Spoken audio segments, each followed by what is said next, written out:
certain probiotic strains that can actually degrade microplastics. Yeah, tell us about Catawaba, and then we'll go back to the testosterone story because we still haven't finished that story yet.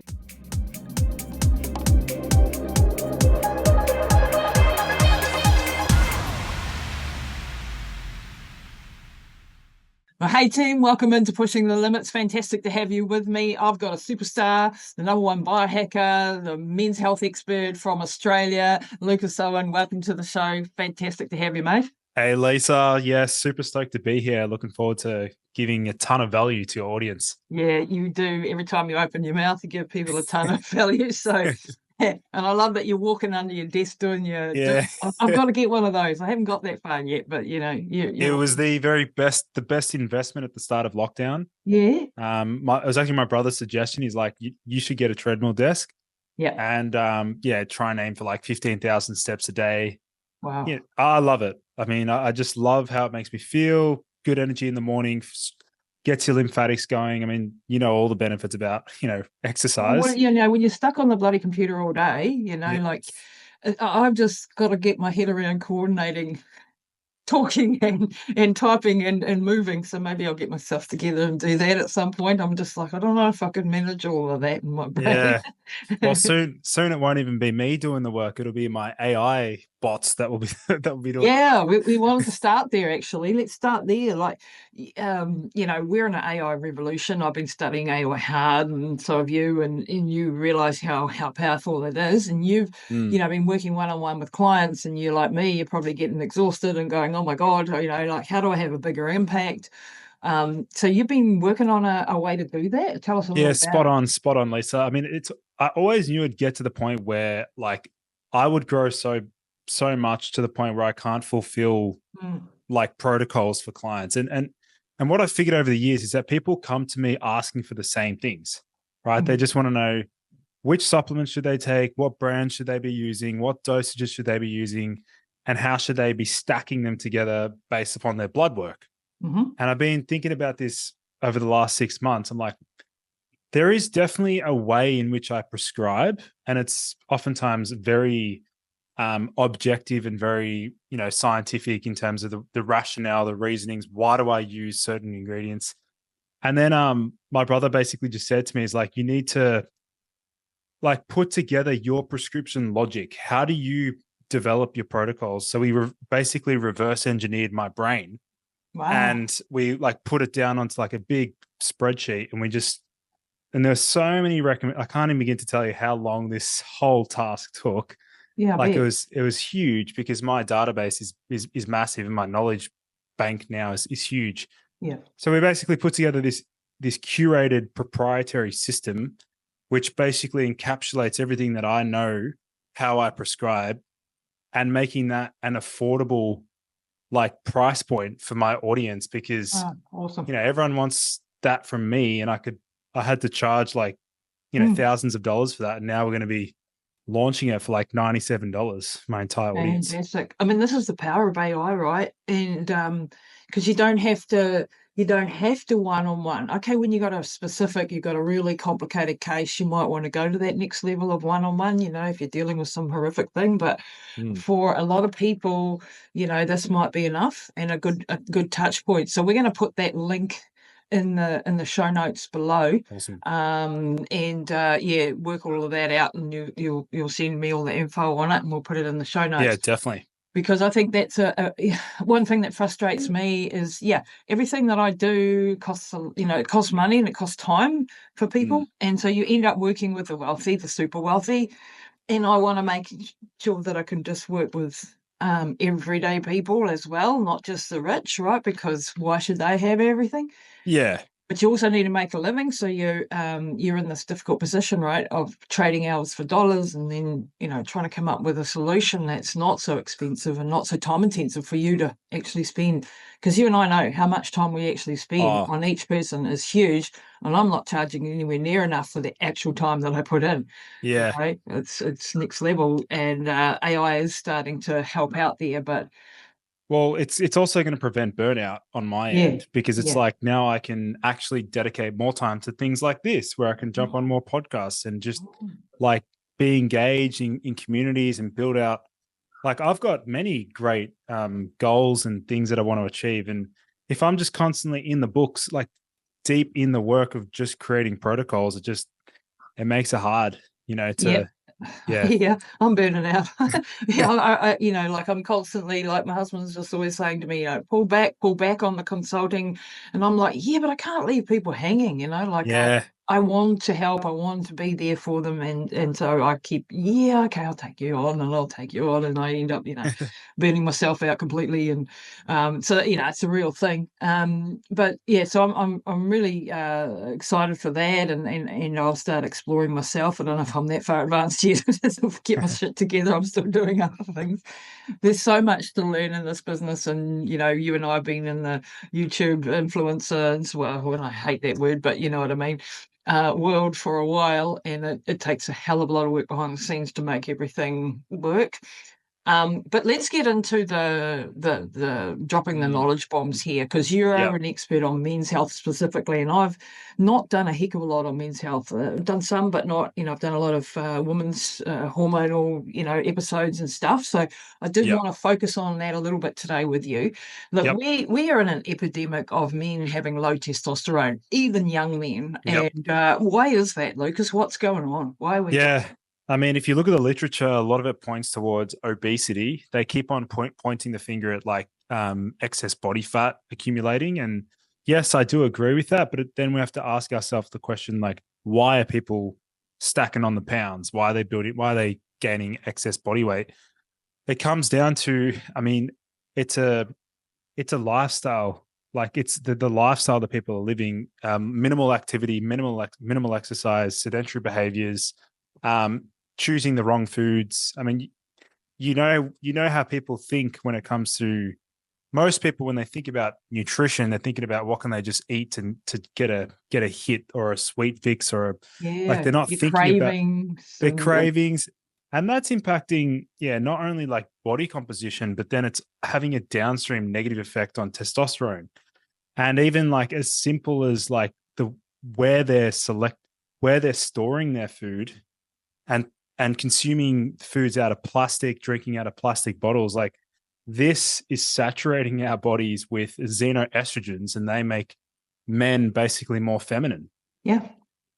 which is a Yeah, it's a huge big problem. EPAs, and it's in the lining of our cans, it's in the plastic bottles, and every like you go to the supermarket and your freaking cucumbers wrapped in Oh plastic, and your yeah. piece of fish is wrapped in plastic, and your steak is wrapped in plastic, and you're just surrounded, and you can't even avoid it half the time. Yeah. And so you're trying to get wash it and clean, do what you can do, but we are exposed to these environmental xenoestrogens and BPAs and all of this sort of toxic load. So that's part of the problem. Yeah. So men Yeah. are getting more estrogenized. I Yep. mean, you'll know that study. I've forgotten where it was, or somewhere in England or somewhere. They had frogs that were Oh in yeah. this really poisoned lake or somewhere, and they all turned into females. Yep. Because they were all exposed to these estrogens that are coming out. It's terrible. From an environmental perspective. I mean, the world we live in is not getting cleaner per se. So it's like it's more saturated with pollutants. So then it's like, what do we do as a shield or as a way to like protect our bodies from these harmful toxins? Then we need to look closely at like what are the detox protocols that we're Yeah. implementing? Are we sweating 3 to 5 times a week? That can be sauna, that can be exercise. Are we taking binders, things that actually bind these toxins in the gut and pull them out? Are we consuming probiotics? Because there's new research come out about certain probiotic strains that can actually degrade microplastics in the Yeah, gut. that's new, eh? That's really exciting. Yeah, Yeah. that Yeah. that's that. I think I haven't even mentioned this anywhere else on any other podcast, but I'm actually planning on releasing a microplastics detox supplement in the future Wow. Yeah, yeah. because I know that people will need it. Yep.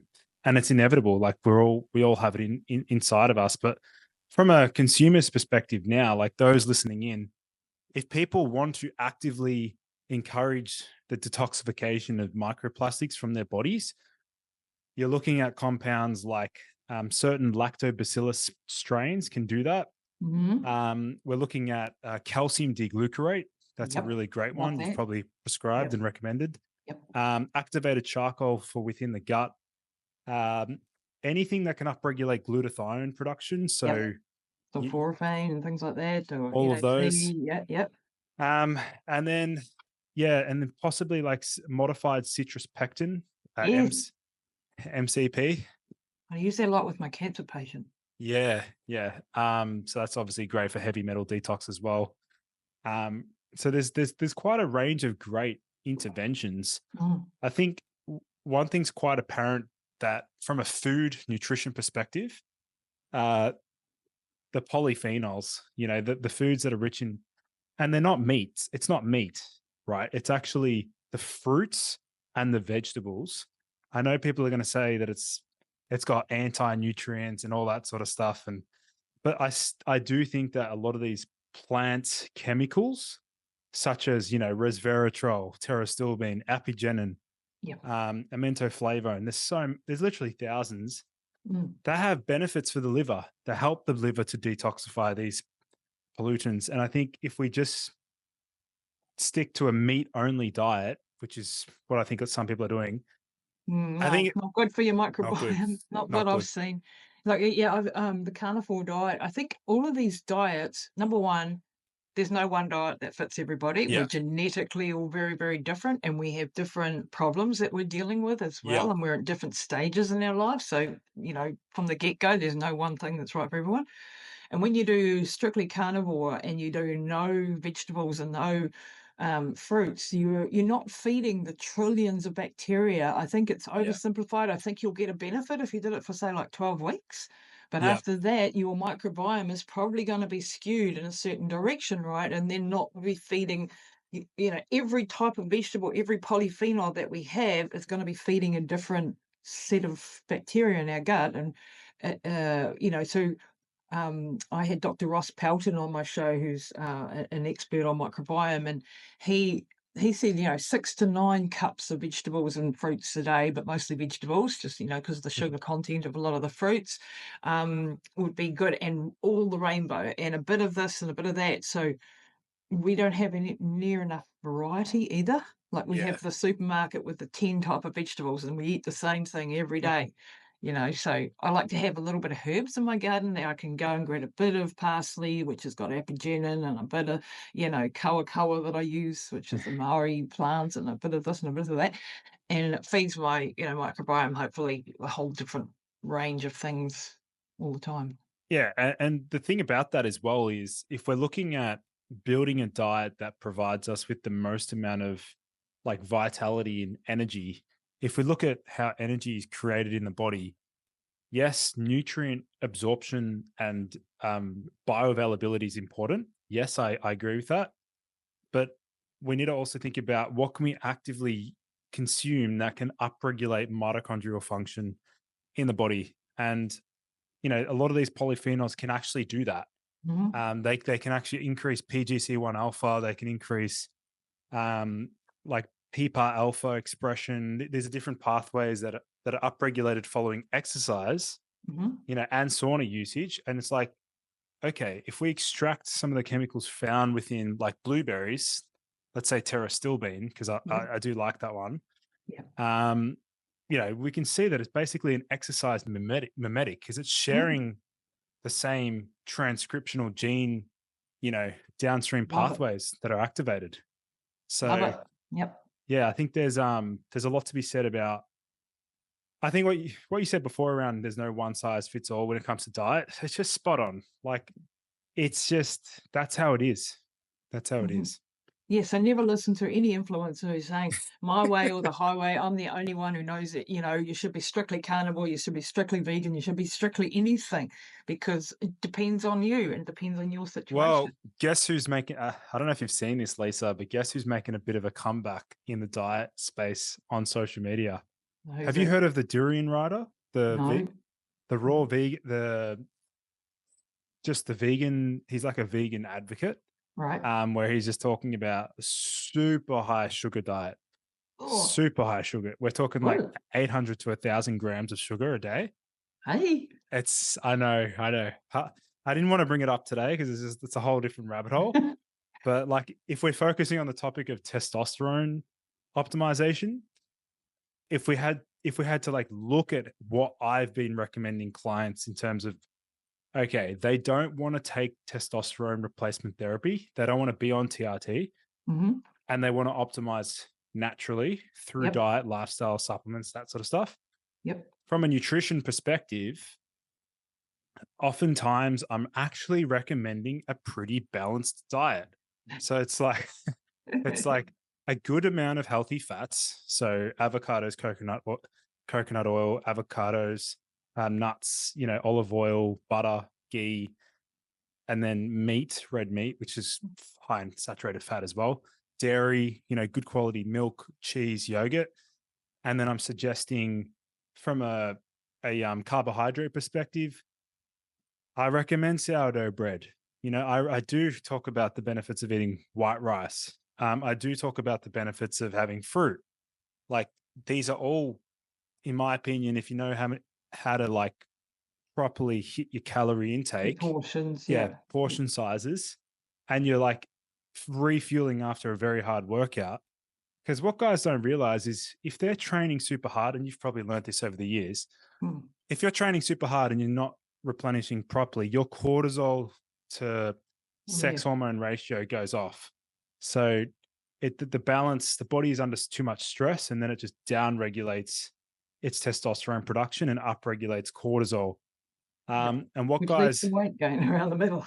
well, it's ironic because that's why they're training in the first place, to lose the gut. I mean, you're talking to an ultra marathon runner who completely did stupid shit for 25 years, right? And did massive damage to myself and completely toasted my adrenals and completely toasted my hormones and put on weight for all my trouble, like was struggling with weight gain when we were running like mega distances because of that inflammatory over exercising, and even a woman even more so because we're more sensitive to that type of thing, throwing your whole periods out, which leads to things like bone density issues. And, my teeth, I've had problems like no end with my teeth because of the minerals being ripped out of my body, like a lot of damage, a lot of stuff I just didn't know, back in the day.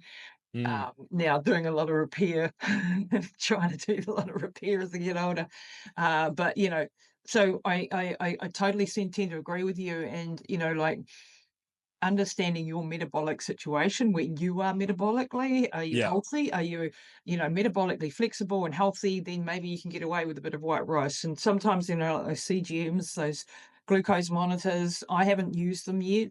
I don't probably need to, but a lot of people would benefit because then they'll see if white rice puts them through the roof, whereas your neighbor, it might not, Yeah. Well, it's funny you mentioned that because obviously I've acquired a CGM device and I've worn it twice. And the reason why I did it was because I wanted to just learn, right? Like just run experiments and learn about what foods do spike my blood sugars and which ones it's not necessarily about the spike. It's more about how does my body adapt to the spike? Does it result in a plummet where it actually drops below and I actually become hypoglycemic 2 hours later?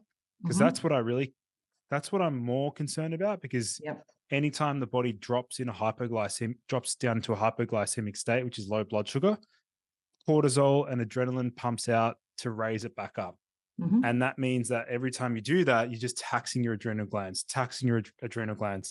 And that's why I'm a big believer in like building a diet that is trying to, yes, you're going to get those spikes, but it's about timing the spikes. So timing the spikes pre-exercise or post-exercise. So because, you want to immediately replenish post-workout, and you know that if you have it just before your workout, it's going to blunt the spike. Or if you're doing what I'm doing right now, which is walking after a meal, it's going to blunt that spike, So totally agree. I ran some experiments and I tried different types of foods. I learnt that consuming sushi was like, it was pretty scary how high the spike was on sushi, but it's not surprising, right? Because it's minimal protein. It's they add sugar to the rice, I think.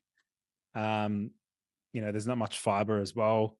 So you're just getting a glucose hit. Yeah, and white rice for some people is a real spiker of blood sugars, and for others, not so much. Yeah. Like it And depends on you. I actually have also been experimenting with another hack to like make white rice healthier. Uh-huh. And I don't know if anyone's sort of spoken about this, but have you heard of PHGG, partially hydrolyzed Yeah. I use it a lot. Yeah. the guar gum. So Yeah. sprinkling that over white rice, Oh, real? Does it actually blunt makes it thickens ah, the rice, and it so actually while you're lowers cooking or after you cooked it, or post. okay, when it's Um, cooled down? yep, and then you're basically adding fiber to your white rice without changing the taste. That's gold. That's gold. I'll try that because I use a lot of PHGG, but I just shove it in my smoothie and Yeah, drink it that way. But that would be good, like because I do like white rice. It's one of my I love to have a bit of rice, but I do know that's probably not so great. So any cheap hacks you can get are pretty gold, right? Um, Another one is lactoferrin. oh Is a what do you call it? A glycation. It sucks up the blood sugars. yeah. So if you do splurge out and have a donut or something, then having some lactoferrin might blunt that sugar spike. So I mean, I think we spoke about it last time, but lactoferrin right now, if people search it on YouTube, my video will be, Yeah, I you're think, number one on it, eh? number Yeah, one. on And I'm YouTube. hoping I'll stay number one for years because I want to be, I want more people to know about it. Like I Yeah. so badly think that more people need to know about lactoferrin. Yeah, it's the reason I put it in my formulation, Rejuvenate Pro, as part of our immune defense protein, which has got the lactoferrin as 40% of that. So there's a reason that that's in there because it's just does so much. And we've got it in a suite of 50 bioactive whey proteins together that make the lactoferrin even more powerful than a standard Wow. lactoferrin. So really powerful. And so our formulation is not only for immune and gut and cell health, but actually will also help with blood sugar regulation as well from that perspective. So and iron sequestering, and there's a list a mile long what lactoferrin does. And when you put it in this suite of 50 bioactives, next level. Incredible. Everybody get on. Everybody get on it. Well, I think that it just goes to show you that you really have spent time, and obviously you've worked with elite formulators to come up with an amazing Yep. combination. And Yeah. hats off to you for actually doing that because it's not that well known. I wouldn't say like colostrum is very well known. Mm. But lactoferrin is sort of like I would say like one of the hero ingredient constituents in colostrum. Yep. And the reason why I've been such a fan of lactoferrin is because one pathway that gets neglected a lot when it comes to health optimization is how do we eliminate and reduce something called endotoxin in the gut? Yes. And lactoferrin just kept popping up everywhere. Exactly. And I'm like, this is like LPS. Yep. everyone can benefit. Everyone, not just like if you eat food, you can benefit from lactoferrin. Pretty Basically. much. That's why, our formulation is, not that it's a sales pitch for Rejuvenate Pro, but it is the reason that's what's in there, and the combination of what we've put in there alongside it makes it even more powerful, which is really, really powerful. And on that note, you've got a supplement called catuaba, and this is really unknown. Like it's a Brazilian herb, and I Yeah. only knew that from listening to you. Tell us about catuaba, and then we'll go back to the testosterone story because we still haven't finished that story yet.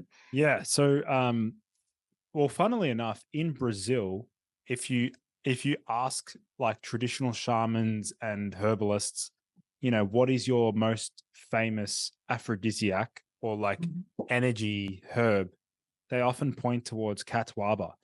And the reason why I was very interested in catuaba many, many years ago was because I was trying to find a herb that could satisfy a very specific criteria, which was I wanted to use a herb that could elevate dopamine levels in a safe and sustainable way. There were many other herbs on the market that could do that, that could that could achieve part of that criteria, but it couldn't satisfy all of them. So a good example is mucuna pruriens, which is a source of L-DOPA. Yep.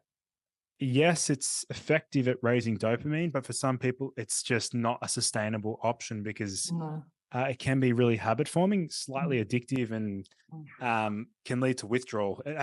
It led to withdrawal in myself after 5 days of use, and I felt terrible, like worse than quitting nicotine. Wow. So it's pretty like bad in that regard. Catwaba also goes by the name as like the tree of togetherness. It's like it's a herb that cultivates connection, intimacy, and just general healthy, positive mood. Yeah. Wow. Yeah. Give me some of that. I think it's going to be a rising star ingredient, Lisa. I mean, we hear about the same adaptogens all the time. We hear about rhodiola, ginseng, ashwagandha. Yes, I wanted to touch on those as well in a second. Yeah, and I think if people knew about what it could offer, they would probably be very happy to switch. Yeah, I'm really keen to try this one out because, the reason I'm asking you about this one specifically is that I have a dopamine problem, like genetically a dopamine issue. So I have not enough receptors in my body. I don't hold on to it very long either. So I've got a double whammy, if you like, on the dopamine side of things. So, which means that I'm very, very driven and I'm very like chasing dopamine hits all the time, make a great addict, whether it's working or running or, luckily I haven't gone down the drug as I make a bloody good drug addict as well.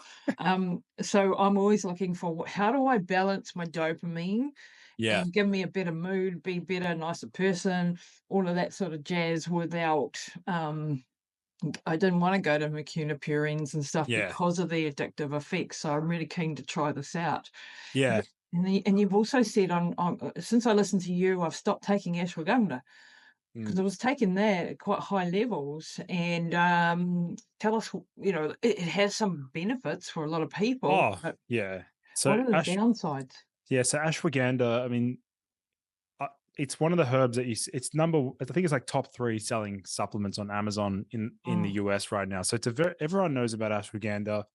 They know that it's great for stress. Yes, I'm going to agree with that. It does lower cortisol pretty powerfully, but does this mean that everyone needs to lower cortisol levels dramatically? No, because some people are at the end of their burnout stage where they actually have low cortisol. And therefore, like if we have, suppress it even further, they're going to feel flat and they're going to feel even more fatigued and they're going to feel anhedonic, which is like a blunted pleasure response. They feel like sort of numb to things. And beyond that, ashwagandha can also increase a neurotransmitter serotonin pretty powerfully. And that is the opposite of what I spoke about before with catwaba. Catwaba favors dopamine, ashwagandha favors serotonin. And so I've just received so many reports over the years from people who've used ashwagandha and have said that it's made them feel like apathetic. They can't be bothered. They feel lazy. They feel like they just can't be bothered doing anything. And I think especially when you're burnt out, I've had problems with cortisol for a number of reasons because, I smashed the crap out of myself as an athlete, but also had 10 years of shit in life, right? Life smashing the crap out of you. So ashwagandha, I've been taking it, but feeling really flat. And so when I heard you talk about on this topic, I've taken it out of my protocol because I do have the low cortisol, like gone from the top, the high, which is a lot of people, and there it may be useful. But when you're at the low end of cortisol, because you're at that burnout stage, that's when, maybe take it out. But it does benefit the serotonin pathway? So it does. It definitely does benefit the serotonin pathway and also the GABA system as well. And it also supports thyroid health. So it does actually, speed up the thyroid. Yes, it does help with that. Yes, it will help with lowering cortisol. Yes, it helps with serotonin. And it will also have an anti-anxiety effect through GABA modulation. But I can achieve the same thing with like a big dose of taurine without the side effects. So it's Mm. like, if I want to get the benefits of ashwagandha, I could do a GABA taurine combo with catawaba and feel absolutely amazing, without major side effects. I mean, not many people know this, but in April of 2023, Denmark actually banned ashwagandha, Wow. which is pretty. The reason they banned it was not because of the blunt like the numbing effects. They banned it due to potential harmful effects on the liver. Mm. So again, it depends on the extraction that you're using. It depends on the, how it's been extracted. And the authorities aren't always right. True. Yeah, They exactly. ban they ban most things that are good. Yeah, yeah, yeah. So maybe there's a bit of that in there as well. But in other words, it's, good, but for the right people in the right time, Yeah, like yeah, everything. yeah, Yeah.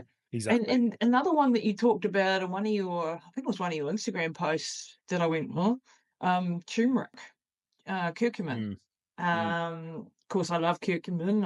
I use it a lot with anti-cancer. Like, it's a really good anti-cancer thing as a preventative and or adjunct when you're going through cancer therapy. A lot of anti-inflammatory effects, great for joint health, all of that type of stuff. What's the downside of curcumin? Yeah, so curcumin clearly has a whole list of extraordinary like health benefits. Definitely, in terms of arthritic symptoms, inflammation. The one side effect that I don't think people are really closely paying attention to is the fact that if they have low iron, then curcumin can block the absorption of iron from foods.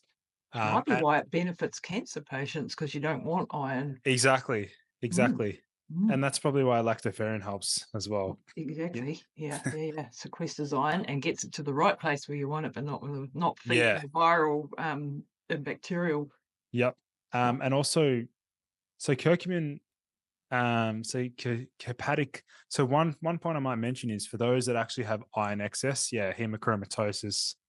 Um, that's where Curcumin curcumin would be can great. be Mm, amazing, right, right, But right. for like a 40 to 50 Mm, year old woman who is complaining of fatigue and hasn't done blood work and has been taking big doses of curcumin, and then only to find out 12 months later, oh, my iron levels are low and my ferritin's low. Why am I so tired?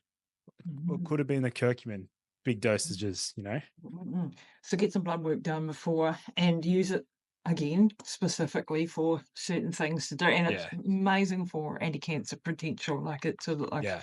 in pretty much, well, most in the metabolic approach to cancer sort of stuff, curcumin's high up on the list.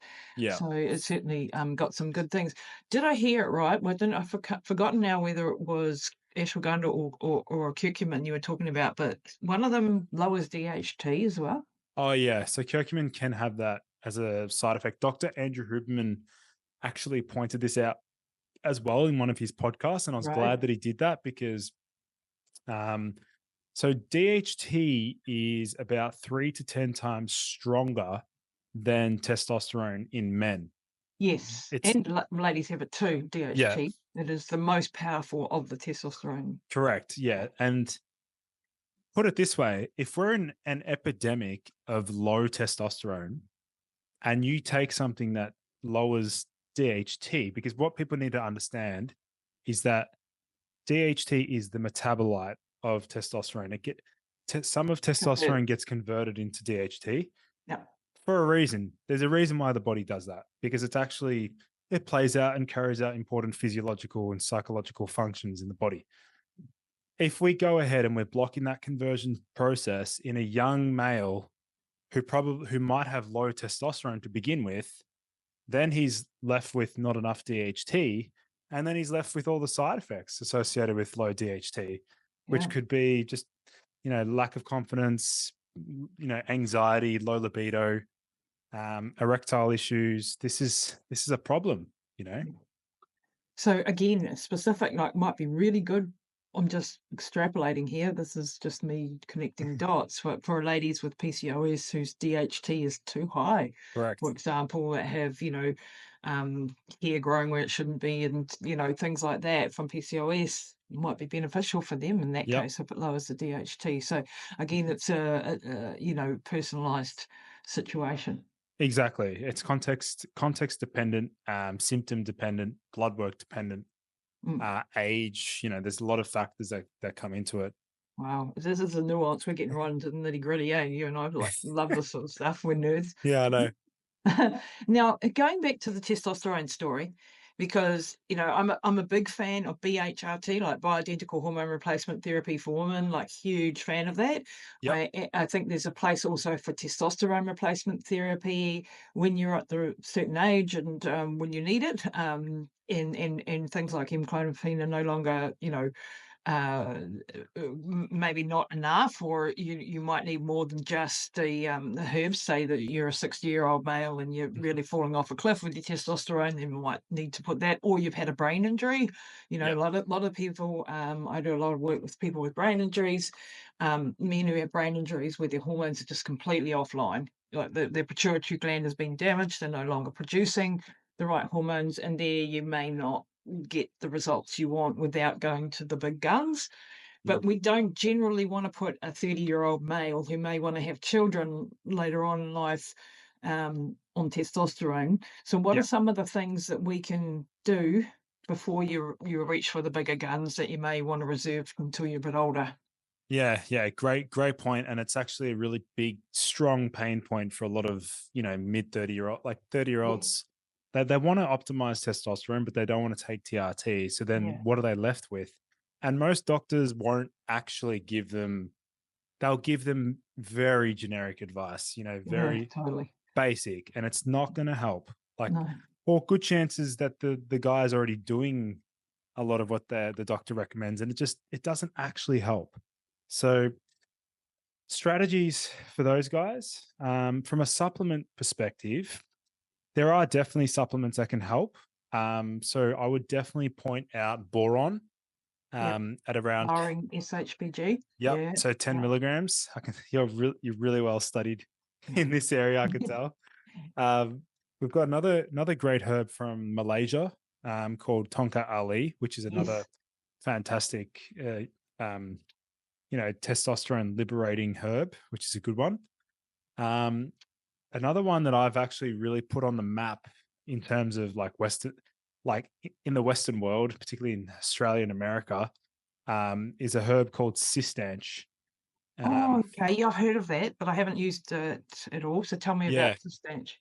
yeah. So cistanche was actually considered to be one of Genghis Khan's favorite herbs, Mm-hmm. and he was basically singing praises about this particular herb. And I was looking into it quite a lot when I went into. I used to spend a lot of time in Chinese medicine bookstores, and Yeah. I used to just read about different formulas and understand, why were they using cistanche in all these male formulas? Like, what was so good about it? Sort of like a horny goat weed, and I'm like, it's called Ru Kong Rong. That's the Mm-hmm. pinyin Chinese name.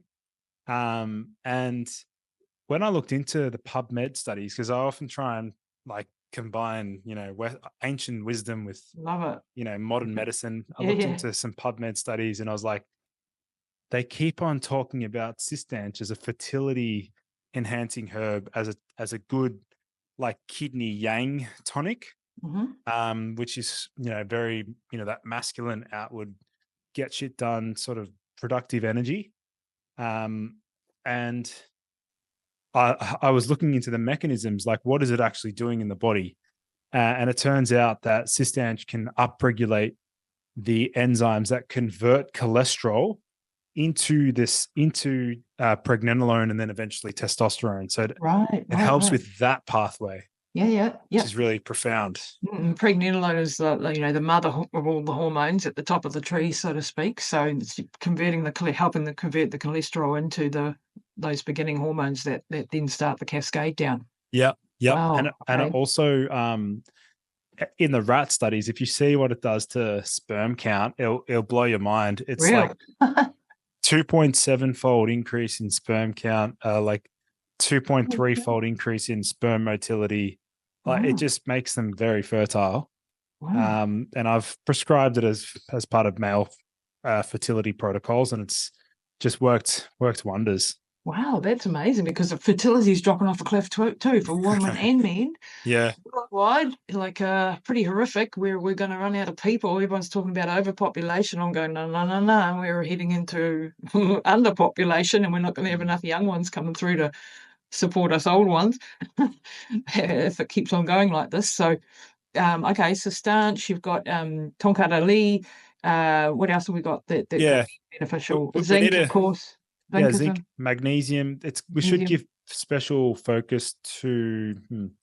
I would say we should also point out benefits in terms of antioxidants. So, things that support mitochondrial function. So, acetyl-L-carnitine. Oh yes, big fan of that. Yeah, is a great one supporting mitochondrial function. Also for weight loss and yeah, big fan of that. Coenzyme Q10 works well for fertility. In terms of big dosages of taurine as well. Like I love like taurine does so much, eh? Like honestly, like taurine, like it improves your eyesight. Helps up regulating the glutathione pathways. It does. Yeah, well, you tell me, what does it do? It doesn't. Oh, it's spot on. Yeah, well, so much. It actually helps with liver glycogen storage, which is a great. I mean, that's actually one of the reasons why I first started using it, and then I realized, it's a powerful anxiolytic because it actually increases the parasympathetic nervous system, increasing GABA tone. In Japan, they consider it the wonder amino acid, the longevity amino acid. It's been linked to longevity. It actually helps protect the brain against fluoride as well. Wow, didn't know that one. That's neat. Has a shielding effect on fluoride, and it also helps protect the male testes from BPA toxicity as well. Wow, which is pretty awesome. What sort of dosage do you use for the taurine? 5 to 6 grams a day. Right. Yeah. Most guys see benefits at that range, and I've even seen as high as 10 grams a day. Yeah. And this is for ladies too listening. It's not just for men. Yeah. There's so many benefits to taurine. For sure. Taurine constantly. I've seen benefits in eyesight. Well, I found that taurine has more of a sedative effect in women. So better to use it at nighttime because it seems to lower their stress hormones more effectively than men. Oh, okay. I might try that at night because I've been taking mine in the morning, but I might, shift that to the evening and see what has effect. Clomiphene, what is that? And because I've heard you talk about that on different podcasts, and that's prescription, isn't it? So, but why that instead of testosterone, and why is it a good one to start off with? Yep. So enclomiphene is basically, it's an oral medication that does not suppress fertility. It actually increases fertility, and it also increases testosterone at the same time. So double tick, whereas being on TRT, testosterone replacement therapy lowers fertility, which is a problem because guys obviously want to maintain that. You might want to have a baby, exactly. You don't want to wipe that out in a 30-year-old. So one thing I might point out with N-clomiphene, the dosages that I've typically looked at has been between 6.25 to 12.5 milligrams of N-clomiphene daily for about 8 weeks, and then taking a break, and levels will still remain elevated for many weeks even after stopping. And even if the guy wants to resume using it, he can go back on a microdose, and going back on a microdose can still keep testosterone levels elevated. Why would you not want to stay on the higher dose? Is there a reason? Like, is it down at the receptors or something? No, there's just a little bit of, some people are a little bit cautious that it might affect estrogen signaling in the brain because it actually blocks estrogen in the brain. Okay, so you don't want to do that completely, do you? Yeah, it can lead to some side effects. Yeah, but it stacks really well with, like, that's why I built out the that TRT free. Yes, and you've got a course, like in this, and so people can go to Lucas's website and buy for, what is it, Like $27. $27 by the TRT replace or non having to take testosterone TRTfree.com. TRT free version. So guys, go and get that. Yeah, I lay out because the whole point is you can use enclomiphene, and I've seen guys go from 300 nanograms per deciliter to like 700, like doubling testosterone in like 12 weeks. Wow. Which is really powerful. And if you're not moving the needle, look at, if you've ask yourself 100 times, have you had a brain injury? Have you had a brain injury? And when I'm working with someone, I have to ask them 10 times because they go, no, I haven't had a brain injury. I go, have you had a brain injury? Have you had a brain injury? And I'm like, I want you to really think, have you had, because often they've had one when they were 5 years old, 10 years old. I fell off the bike. I fell off the swing. I did this. I got knocked out, and they've forgotten all of those, right? They got knocked out at rugby. They got whatever, and they've forgotten them because they're a few years ago. So they don't think it's had an effect, and it does. It has cumulative effect too. So you can have someone who hasn't got the pituitary function, and therefore they're not, got their hormones producing in the right thing. And not only for testosterone, this could be things like your sodium or aldosterone or other things that could be happening as well, which can be actually life-threatening. I had a guy last week, massive king hit, was in a coma, got out of hospital, was starting to recover, and then started to have massive headaches, and he wanted to come to my hyperbaric clinic. He sent me through his blood work for me to look at before I let him come in. And I'm like, get to the hospital right now. And he said, oh, I've just got out of the hospital. What's going on? I said, your sodium levels are at a level you're going to be in a coma within a few hours. How low were like? He was down at, was it 117 or something like that? No way. Unbelievable low. And I'm like, no way. And that let him out of hospital 2 days before. That's unheard. That is unheard of. I've never seen sodium less than 100 and it was ridiculous. 30. Yeah, it was so low. I was just like, oh, get to the hospital right now. And he luckily got in. He was in hospital for another couple of weeks for them bringing it up. But that was a brain injury, had stopped and I've had troubles with potassium on the opposite side from brain injuries. Doing hypoxic, racing at altitude and causing brain injuries from not enough oxygen to the brain, hypoxic brain injuries, and not enough potassium. So my potassium aldosterone machinery doesn't work. So I have to take potassium by the spoonfuls, and I'm still and that affects my magnesium too. So sometimes you can be taking the recommended dose of magnesium or potassium or sodium or whatever, and you're just not touching the sides because you've got something like this going on. So if you're not having success with the standard protocols, go and check your brain. Maybe get to an endocrinologist or, I'm glad you pointed that out because, there's definitely, so there's primary and secondary hypogonadism. And so structural dysfunction, can result in that. And then also there's something else called a varicocele. Have you heard of a varicocele? No. So that's when, and it actually affects about 1 in 6 men. It's a very high number where they have an enlargement in the veins in the testes that drain back to the heart. So that it's not easy for a guy to know that he has that because they don't check feel it. Yeah. But if they do get it examined that from a doctor, the doctor will say it feels like a bag of worms, like ropes. So that is a really common cause of infertility that a lot of guys don't even ever check. Wow. Yeah. So that varicocele. Yeah, I keep on saying I'm confident that's how I pronounce it because, or it's a varicocele. It's a VARICOCLELE. Varicocele. Right. Okay. Go and chat GPT it and find out. Check that if you've got problems in that department. Okay. So we're about to wrap up, Lucas. But is there anything else that's been on your radar that you want to share, or anything that you're doing that you want to talk about? I'd say probably the main thing is when it comes to getting into the biohacking space. I would say anyone that's a lot of your audience are probably already in it. Just try and document your experiences with these different experiments and protocols, because if you're not tracking, you won't really know what's helping or what's potentially not helping. And the things that are not helping, they need to go. They need to be removed from your protocol because sometimes it's actually removing the handbrakes, not necessarily adding on the accelerator, that can really help with your health. So I'd say, yeah, just be cautious and try and track, just basic tracking. Yeah, I love that because I have this tendency to do more is better. Yeah.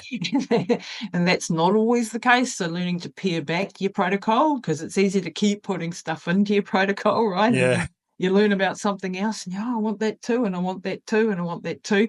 So sometimes but paring back and then finding out what isn't working for you.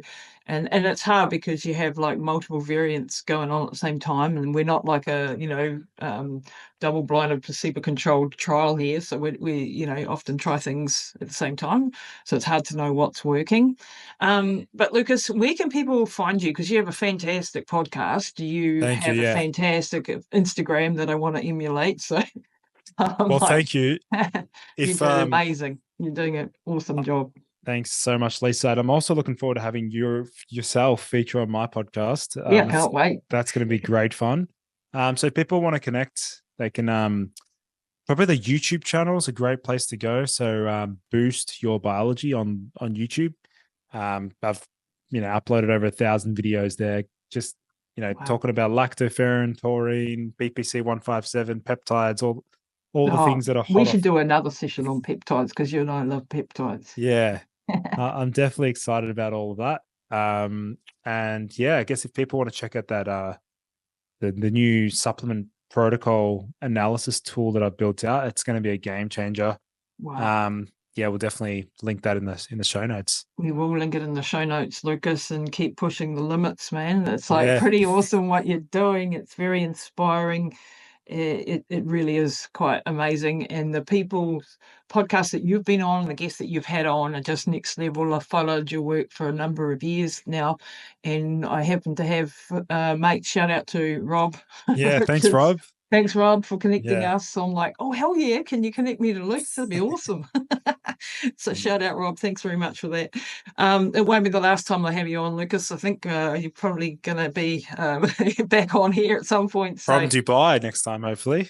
Yeah, well, you're shifting to Dubai. Oh, August. Wow. Yeah. Living the dream, you are. All right, mate. Well, thank you so much for your insights today. And everybody go and follow Boost Your Biology and check out everything that Lucas does. Thanks for having me, Lisa. Appreciate it.